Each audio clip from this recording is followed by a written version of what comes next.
cette saison et nous sommes comme chaque semaine avec Thibault Leclerc, notre spécialiste de la gastronomie qui nous emmène en Savoie aujourd'hui pour aller manger du reblochon. Et oui, la Savoie, le pays du reblochon, puisque vous savez que le reblochon, c'est une AOC.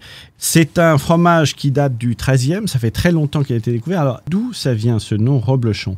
C'est qu'en fait, les moines ou les nobles qui possédaient les terres prélevaient un droit sur les propriétaires qui exploitaient l'alpage.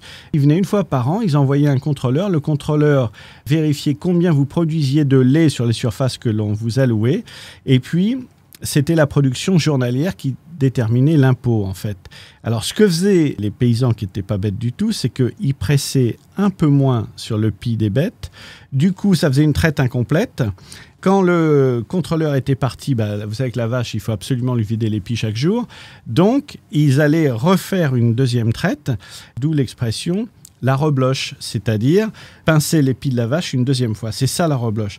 C'est un fromage qui est très tendre, il est onctueux, il est beau, il est velouté, il a un petit goût de noisette qui est très typique, le reblochon. Alors, il y a 3 races de vaches qui sont autorisées, c'est l'Abondance, la Tarine et la Montbéliarde, principalement du lait d'alpage.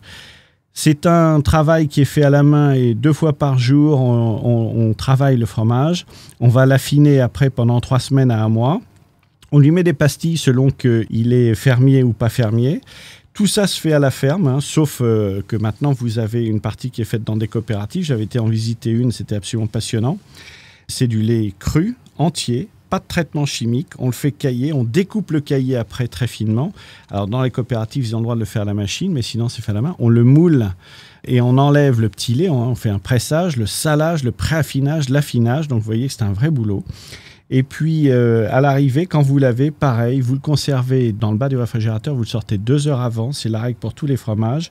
Vous pouvez l'utiliser en soufflé, en gratin et puis pour la célébrissime tartiflette. Évidemment.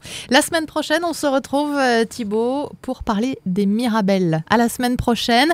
Et sachez que vous pouvez retrouver cette chronique en intégralité sur le www.terroirdechef.com. À la semaine prochaine.